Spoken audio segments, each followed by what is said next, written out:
Hello बच्चों, let's understand the question first. Pure water freezes at 273 Kelvin and 1 bar. The addition of 34.5 gram of the ethanol to 500 gram of water change the freezing point of the solution. Using the freezing point depression constant of water 2K, the figure shown below represent plot of the vapor pressure versus temperature. Molecular mass of the ethanol is 46. Assuming the following option represent change in the freezing point. देखिए, ये जो graph आपको दे रखा है, ये graph किसका है? Vapour pressure versus temperature का ग्राफ है और ये फ्रीजिंग पॉइंट को डिफाइन कर रहा है. फ्रीजिंग पॉइंट को डिफाइन कर रहा है. तो फ्रीजिंग पॉइंट में आप जानते होंगे किस तरीके के ग्राफ यहाँ पर रिप्रेजेंट होते हैं. अगर हम ऐसे बात करें, टेम्परेचर इंक्रीज करता है, टेम्परेचर इंक्रीज करता है तो वेपर प्रेशर इंक्रीज करता है, ये तो हम जानते हैं. तो टेम्परेचर इंक्रीज कर रहा है तो वेपर प्रेशर इंक्रीज कर रहा है, तो यहाँ पर temperature increase, vapour pressure increase. लेकिन सबसे बड़ी बात यहाँ देखो कि आप सी और डी ऑप्शन में देखो, तो टेम्परेचर आपने इंक्रीज किया है तो वेपर प्रेशर जो हो रहा है डिक्रीज हो रहा है, इसमें भी ये हो रहा है. तो इसका मतलब ये सी और डी ऑप्शन तो हो ही नहीं सकते. अब जो भी बात होगी वो ए और बी ऑप्शन की होगी. और ए और बी ऑप्शन की अगर बात करते हैं, देखिएगा ये वाटर का हो जाएगा, ये किसका हो जाएगा? वाटर इथेनॉल का हो जाएगा, है ना. ये वाटर का होगा, ये इथेनॉल का हो गया.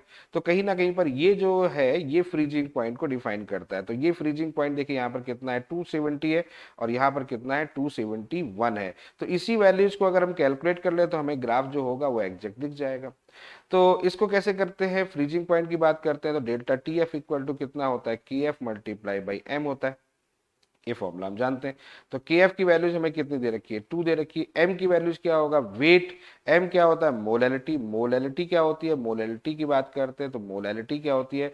Weight of the solute divide by molecular weight of the solute, that's mean weight of the solvent in kilogram. और ग्राम में करोगे तो ये 1000 होगा. ठीक है. तो इसी को यहाँ पर ले लेते हैं. तो यहाँ पर कितना है देखिएगा, ये हमारे पास में इथेनॉल है. कितना है? 34.5 हो गया. ये इथेनॉल हो गया. तो इसका मॉलिक्यूलर मास कितना होगा? ये क्वेश्चन के अंदर दे रखा है आपको 46. वाटर आपको देखिए वेट ऑफ द सॉल्वेंट दे रखा है यहाँ पर ग्राम में, तो इसको किलोग्राम में आप कन्वर्ट कर लो. ये वैल्यूज यहाँ पर हो जाएगी.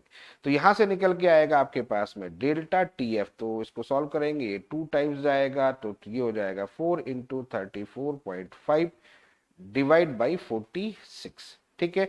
इसको जब हम सॉल्व करेंगे यानी 2 मल्टीप्लाई बाई 34.5 इंटू यहाँ कितना हो गया आपके पास में 1000 डिवाइड बाई आपने सॉल्व कर लिया 46. ठीक है. और ये हो गया आपके पास में 500. ओके. तो जब इसको सॉल्व कर लेंगे, पूरा यहाँ पर सॉल्व किया जाएगा तो ये वैल्यूज आपके पास में आ जाएगी. ये वैल्यूज आपके पास में आ जाएगी 3. ये वैल्यूज आपके पास जो आ रही है लगभग वैल्यूज आ जाएगी आपके पास में 3. या मैं डायरेक्टली सॉल्व कर लेता हूँ कि डेल्टा टी नॉट की वैल्यूज क्या हो? टी माइनस टी नॉट यहाँ ले लो. T naught minus T, T naught minus T solution is equal to हो जाएगा 4 इंटू 34.5 डिवाइड बाई 46. अच्छा, टी नॉट कितना होगा? टी नॉट यहाँ होगा 273. 273 होता है, वाटर के लिए होता है.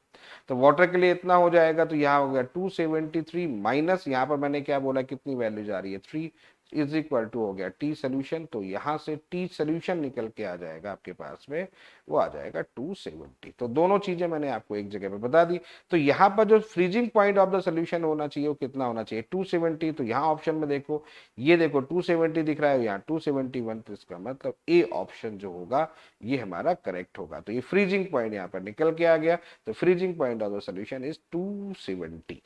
क्लियर? तो I hope you understand the very well. Okay, thank you, best of